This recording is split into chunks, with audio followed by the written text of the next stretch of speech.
Team India cricket చరిత్రలోనే most shocking, most painful ఎపిసోడ్కు తెరలేవబోతోందా? భారత క్రికెట్ను శిఖరాగ్రాన్ని నిలబెట్టి కోట్లాది మంది గుండెలో హిట్ మ్యాన్గా ముద్ర వేసుకున్న రోహిత్ శర్మ నిజంగానే అంతర్జాతీయ క్రికెట్కు గుడ్ బై చెప్పబోతున్నాడా? ఆదివారం ప్రసిద్ధ లార్డ్స్ వేదికగా ఇంగ్లాండ్తో జరగబోయే ఆఖరి వన్డేనే బ్లూ జెర్సీలో రోహిత్కు చివరి మ్యాచ్ కాబోతుందా?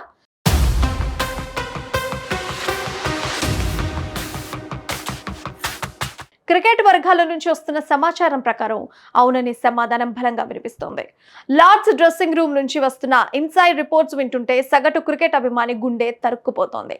అసలు రోహిత్ శర్మ తనంతట తానుగా తప్పుకుంటున్నాడా, లేక బోర్డు పెద్దలే ఆయనకు రిటైర్మెంట్ మినహా మరో దారి లేకుండా చేస్తున్నారా? అసలు ఏం జరుగుతోంది?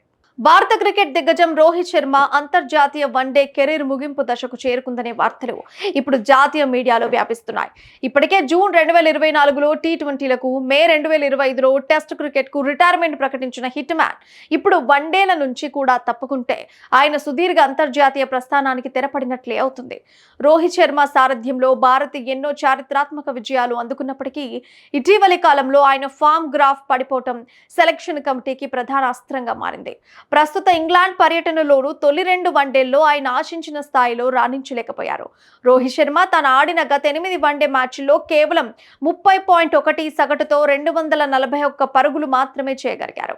ఇన్నింగ్స్ ప్రారంభంలోనే వికెట్ సమర్పించుకుంటుండడం టీమిండియా మిడిల్ ఆర్డర్ పై తీవ్ర ఒత్తిడి తెస్తోంది. ఇదే కారణాన్ని చూపుతూ భవిష్యత్తు ప్రణాళికల్లో భాగంగా యువ ఆటగాళ్లలో ముందుకు వెళ్లాలని బీసీసీఐ సెలక్షన్ కమిటీ గట్టి నిర్ణయానికి వచ్చినట్లు ఇన్సైడ్ టాక్. రోహిత్ శర్మ ఆశలన్నీ వచ్చే ఏడాది జరిగే 2027 వన్డే ప్రపంచ కప్ ఆడాలనే దానిపైనే ఉన్నాయి. 39 ఏళ్ల వయసులోనూ దేశానికి మరో ప్రతిష్టాత్మక కప్ అందించాలని ఆయన తహతహలాడుతున్నారు. కానీ head coach Gautam Gambhir, chief selector Ajit Agarkar ఆలోచనలు మాత్రం వేరేలా ఉన్నాయి. 2027 ప్రపంచ కప్నకు ముందు భారత్ ఆడబోయే దాదాపు 20 వన్డే మ్యాచ్లను ఒక సన్నద్ధత లాగా ఉపయోగించుకోవాలని సెలక్షన్ కమిటీ భావిస్తోంది. ఈ క్రమంలో 3 ఇన్నింగ్స్ల్లోనే 2 భారీ శతకాలు సాధించి అద్భుతమైన ఫామ్ లో ఉన్న యువ ఓపెనర్ యశస్వి జైస్వాల్కు మరిన్ని అవకాశాలు ఇవ్వాలని సెలెక్టర్లు బలంగా నమ్ముతున్నారు. ఆ 20 వన్డే మ్యాచ్లో జైస్వాల్ ను పూర్తి స్థాయి ఓపెనర్ గా బరిలోకి దించి మెగా టోర్నీ సమయానికి ఒక బలమైన పునాది వేయాలనేది గంభీర్ అగార్కర్ ద్వయం వ్యూహం. ఇందుకోసం రోహిత్ స్థానాన్ని త్యాగం చేయక తప్పదనే సంకేతాలు పంపినట్లు తెలుస్తోంది. ఈ సిరీస్ కోసం రోహిత్ శర్మ ఏకంగా 8 నుంచి 10 కేజీల బరువు తగ్గి తన శారీరక ఫిట్నెస్ ను నిరూపించుకున్నప్పటికీ సెలెక్టర్లు మాత్రం యువ రక్తాన్ని ప్రోత్సహించడానికే మొగ్గు చూపుతున్నట్టు తెలుస్తోంది. వరల్డ్ కప్ జట్టు ప్లాన్ లో రోహిత్ శర్మ లేడని ఈ విషయాన్ని ఇప్పటికే బీసీసీఐకి చెప్పినట్టు సమాచారం. ఈ నేపథ్యంలోనే సెలెక్టర్లు రోహిత్ శర్మను నేరుగా రిటైర్ అవ్వాలని చెప్పినప్పటికీ లార్డ్స్ వన్డే ముగిసిన తర్వాత తదుపరి సిరీస్లకు జట్టులో చోటు దక్కడం కష్టమేనని సున్నితంగా హెచ్చరించినట్లు బీసీసీఐ వర్గాల ద్వారా సమాచారం అందుతోంది. అంటే లార్డ్స్ మ్యాచ్ ముగిసాక నీ అంతర్జాతీయ భవిష్యత్ ఏంటో నువ్వే తేల్చుకో అంటూ సెలెక్టర్లు బంతిని రోహిత్ కోర్టులోనే వేశారు. గౌరవప్రదంగా వన్డేలకు వీడుకోలు పలికే అవకాశం ఆయనకే వదిలేశారు. దీంతో లార్డ్స్ మ్యాచ్ అనంతరం హిట్ మ్యాన్ తన వన్డే రిటైర్మెంట్ పై అధికారికంగా ఒక క్లారిటీ ఇచ్చే అవకాశం కనిపిస్తోంది.